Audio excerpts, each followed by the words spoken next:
Hello friends, welcome to my channel. இன்னைக்கு நம்ம ஆரி ஒர்க்ல ஒரு சிம்பிள் அண்ட் பியூட்டிஃபுல்லான ஃப்ரண்ட் நெக் டிசைன் தான் வந்து பார்க்க போறோம்.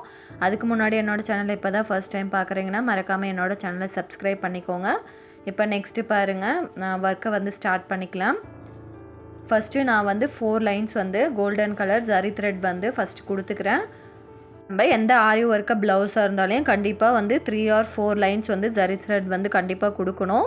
அப்போ தான் வந்து நம்ம ஸ்டிச் பண்ணுறதுக்கு ஈஸியாக இருக்கும். இதே மாதிரி 4 லைன்ஸை வந்து ஃபினிஷ் பண்ணிவிட்டு காமிக்கிறேன்.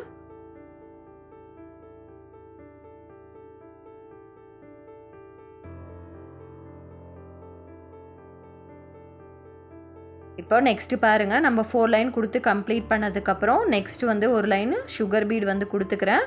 நீங்கள் பிகினராக இருக்கீங்கன்னா சுகர் பீட் வந்து நம்ம 2 பீடாக தான் ஸ்டிச் பண்ணணும்.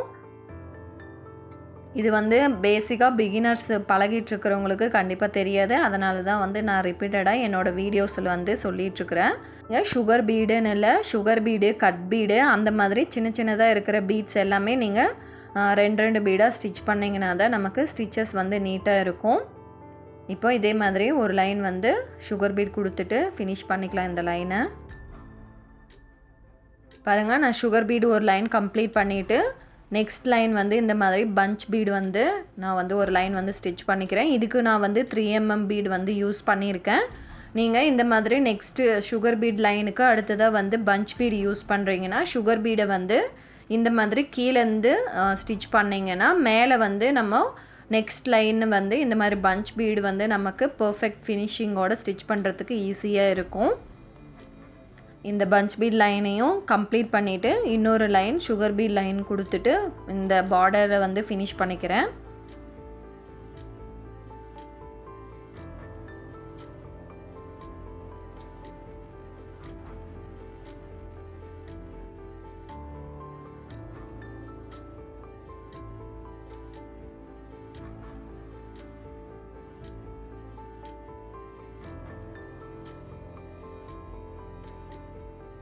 பாருங்கள், நெக்ஸ்ட் வந்து நம்ம இந்த மாதிரி ஃபினிஷ் பண்ணதுக்கப்புறம் இந்த கர்வ் டிசைன் வந்து நான் 1 inch 1 point பார்த்தீங்கன்னா தெரியும், வீடியோவில் பாருங்கள். இந்த மேலேருந்து கீழே வந்து 0.4 inch வந்து எடுத்திருக்கேன். இந்த மெஷர்மெண்ட்டை யூஸ் பண்ணி இந்த மாதிரி ஆஃப் கர்வ் வந்து ட்ரா பண்ணி கட் பண்ணிக்கோங்க. இப்போது இதை வந்து நான் வந்து பென்சிலில் வந்து ட்ரா பண்ணிக்கிறேன். ஏன்னா கிளாஸ் மார்க்கிங் பென்சில் வந்து ரொம்ப திக்காக வரும், அதனால் நான் பென்சிலை வந்து யூஸ் பண்ணிக்கிறேன். நீங்கள் பென்சில் யூஸ் பண்ணுறீங்கன்னா நீங்கள் என்ன கிளாத் யூஸ் பண்ணுறீங்களோ அதுக்கு ஏற்ற மாதிரி நீங்கள் வந்து மெட்டீரியல்ஸை வந்து சேஞ்ச் பண்ணி மார்க் பண்ணிக்கோங்க. இப்போ நான் இதில் வந்து பென்சில் யூஸ் பண்ணுறேன்னா இந்த கிளாத்தில் வந்து பென்சில் ட்ரா வந்து நல்லாவே தெரியுது, அதனால் நான் வந்து பென்சில் யூஸ் பண்ணிக்கிறேன். ஒவ்வொரு கிளாத்தில் வந்து பென்சில் ட்ரா பண்ண முடியாது. இப்போது இதே மாதிரி இந்த கர்வை வந்து நான் ஒரு ஸ்கேலப் டிசைன் மாதிரி ட்ரா பண்ணிக்கிறேன்.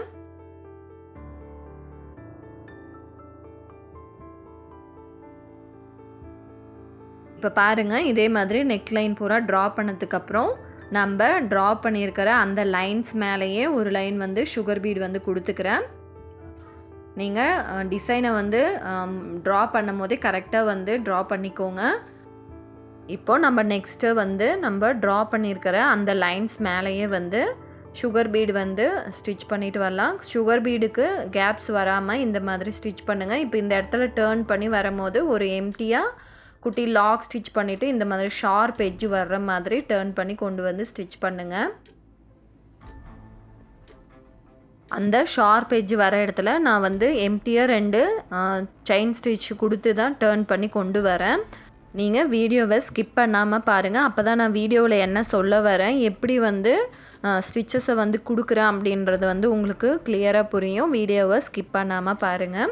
இப்போது இதே மாதிரி நம்ம ட்ரா பண்ணியிருக்கிற கர்வ்ஸ்க்கெல்லாம் சுகர் பீட் கொடுத்து கம்ப்ளீட் பண்ணி ஃபினிஷ் பண்ணிக்கலாம். இப்போது நெக்ஸ்ட்டு பாருங்கள், நான் வந்து சாரீ கலரில் வந்து Kundan stone, round shape Kundan stone வந்து எடுத்திருக்கேன். இப்போது க்ளூ அப்ளை பண்ணி ஸ்டோனை வந்து ப்ளேஸ் பண்ணிக்கலாம். நீங்கள் க்ளூவை வந்து அப்ளை பண்ணுறீங்கன்னா அந்த ஸ்டோனுக்கு எவ்வளோ க்ளூ தேவைப்படுதோ அந்த அளவுக்கு அப்ளை பண்ணி ஒர்க் பண்ணுங்கள். இது வந்து குந்தன் ஸ்டோனுன்றதுனால நம்ம லைட்டாக அப்ளை பண்ணால் போதும். இதுவே நீங்கள் கிளிப் ஸ்டோனெல்லாம் யூஸ் பண்ணுறீங்கன்னா க்ளூ வந்து கொஞ்சம் ஜாஸ்தியாக போட்டு ஒர்க் பண்ணுற மாதிரி இருக்கும். இப்போ நம்ம க்ளூ போட்டிருக்கிற எல்லா இடத்துலையும் ஸ்டோனை வந்து ப்ளேஸ் பண்ணிவிட்டு பார்க்கலாம்.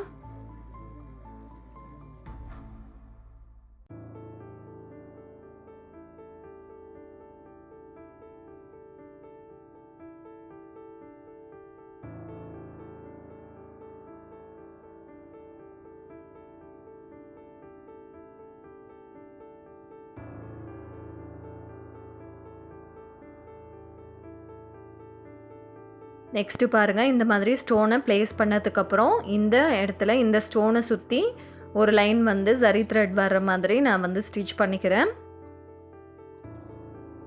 உங்களுக்கு வேணும்னா இந்த இடத்துல நீங்கள் சுகர் பீடும் யூஸ் பண்ணிக்கலாம். கஸ்டமர் காமிச்ச டிசைனில் வந்து ஜரி த்ரெட் தான் யூஸ் பண்ணியிருக்கு, அதனால் வந்து நான் ஜரி த்ரெட்டே யூஸ் பண்ணிக்கிறேன். இந்த ப்ளவுஸ் வந்து பட்ஜெட் ஃப்ரெண்ட்லியாக தான் கேட்டிருக்காங்க. இதுவே நம்ம சுகர் பீடு யூஸ் பண்ணுறோன்னா நம்ம அமௌண்ட் வந்து சேர்த்து வாங்குற மாதிரி இருக்கும்.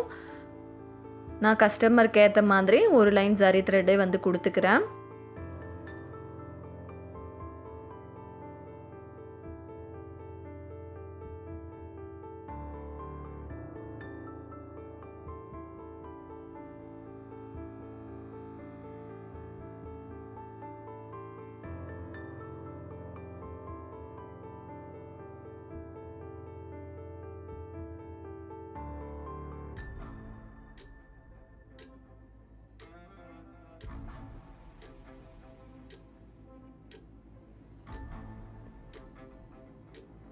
நெக்ஸ்ட்டு பாருங்கள், இந்த மாதிரி ஜரி த்ரெட்டை வந்து ஸ்டோனை சுற்றி ப்ளேஸ் பண்ணதுக்கப்புறம் இந்த மாதிரி ஒரு ட்ராப் ஷேப் பீடு, ஒரு சுகர் பீடுன்ட்டு நான் இந்த மாதிரி லோட் பண்ணி எடுத்திருக்கேன். இதுக்கு வந்து நான் வந்து 5 பீட்ஸ் வந்து கவுண்ட் வந்து யூஸ் பண்ணி ஸ்டிச் பண்ணியிருக்கேன். இந்த மாதிரி வி ஷேப்பில் வர்ற மாதிரி ஸ்டார்ட் பண்ணுங்கள். இந்த மாதிரி நீங்கள் கண்டினியூவாகவும் ஸ்டிச் பண்ணிக்கலாம். இல்லை உங்களுக்கு கண்டினியூவாக ஸ்டிச் பண்ண வரல அப்படின்னா ஒவ்வொரு பீட்டுக்கும் நீங்கள் தனித்தனி எண்டு நாட்டும் யூஸ் பண்ணி ஸ்டிச் பண்ணிக்கோங்க. நீங்கள் இந்த மாதிரி கண்டினியூவாக ஸ்டிச் பண்ணிங்கன்னா உங்களுக்கு டைமிங் வந்து சேவ் ஆகும். அதனால தான் சொல்கிறேன், உங்களுக்கு கண்டினியூவாக ஸ்டிச் பண்ண வரலனாலையும் நீங்கள் வந்து கண்டினியூவாக ஸ்டிச் பண்ண ப்ராக்டிஸ் பண்ணிவிட்டு ப்ளவுஸ்லேயும் அதை அப்ளை பண்ணி பாருங்கள். கண்டிப்பாக உங்களுக்கு டைமிங் வந்து ரொம்பவே சேவ் ஆகும். இப்போ பாருங்கள், அந்த ஷார்ப் எட்ஜ் வர இடத்துல ஒரு 3 mm பீடு, ஒரு சுகர் பீடு இந்த மாதிரி கொடுத்து ஸ்டிச் பண்ணுறேன்.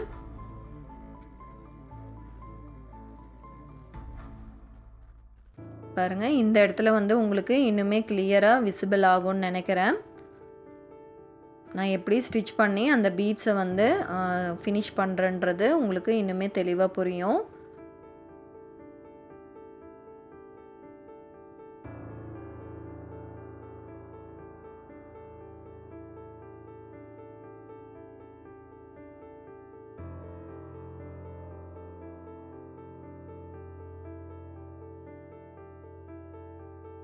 இன்னொன்று நான் சொல்ல மறந்துட்டேன், நீங்கள் இந்த மாதிரி டிசைன்ஸை வந்து ஸ்டிச் பண்ணும்போது பீட்ஸுக்கு இடையில வந்து ரொம்ப கேப் வர்ற மாதிரி ஸ்டிச் பண்ணாதீங்க. அதோட ஃபினிஷிங்கே வந்து கெட்டு போன மாதிரி ஆகிடும். நீங்கள் ஒரு பீட் எப்படி ஸ்டிச் பண்ணுறீங்களோ அதே மாதிரி எல்லா டிசைன்ஸும் வர்ற மாதிரி ஃபினிஷ் பண்ணுங்கள். ஒரு டிசைன் வந்து பார்க்க ரொம்ப நெருக்கமாக இருக்கும், இன்னொரு டிசைன் வந்து பார்க்க அங்கங்கே பீட்ஸுக்கு இடையில வந்து கேப்ஸ் அதிகமாக இருக்கிற மாதிரி இருந்தால் நல்லா இருக்காது, அன்ஃபினிஷிங்காக இருக்கும். நீங்கள் இந்த மாதிரி நெருக்கமாக ஸ்டிச் பண்ணுறீங்கன்னா ஒரே ஈவனாக வர்ற மாதிரி ஸ்டிச் பண்ணிக்கோங்க. இப்போது இதே மாதிரி இந்த டிசைனை வந்து ஃபுல்லாக கம்ப்ளீட் பண்ண போகிறோம். பாருங்கள், ஃபுல்லாக ஃபினிஷ் பண்ணிட்டோம். இந்த இடத்துல பார்த்தீங்கன்னா உங்களுக்கு சுகர் பீட் வேணும்னா நீங்கள் ஸ்டிச் பண்ணிக்கோங்க. அமௌண்ட்டு வந்து நீங்கள் ஃபஸ்ட்டே கஸ்டமர்கிட்ட சொல்லிவிட்டு நீங்கள் வந்து பீட்ஸை வந்து யூஸ் பண்ணிக்கோங்க. அந்த ஸ்டோனை சுற்றி பீட்ஸ் யூஸ் பண்ணுறீங்கன்னா நான் சொன்ன மாதிரி 100 இல்லைனா 200 வந்து சேர்த்து சார்ஜ் பண்ணி அமௌண்ட்டு வந்து வாங்கிக்கோங்க. இந்த டிசைன் எப்படி ஈஸியாக மார்க் பண்ணி ஒர்க் பண்ணணுன்றது வந்து உங்களுக்கு தெளிவாக புரிஞ்சிருக்கும்னு நினைக்கிறேன். இந்த வீடியோ உங்களுக்கு யூஸ்ஃபுல்லாக இருந்ததா என்னென்னு கமெண்டில் சொல்லுங்கள். இந்த வீடியோ பிடிச்சிருந்தா ஒரு லைக் பண்ணிவிட்டு இது யாருக்காவது யூஸ்ஃபுல்லாக இருக்குன்னு நினச்சிங்கன்னா மறக்காமல் அவங்களுக்கு ஷேர் பண்ணுங்கள். இந்த வீடியோ உங்களுக்கு யூஸ்ஃபுல்லாக இருந்ததுன்னா மறக்காமல் என்னோடய சேனலை சப்ஸ்கிரைப் பண்ணிக்கோங்க.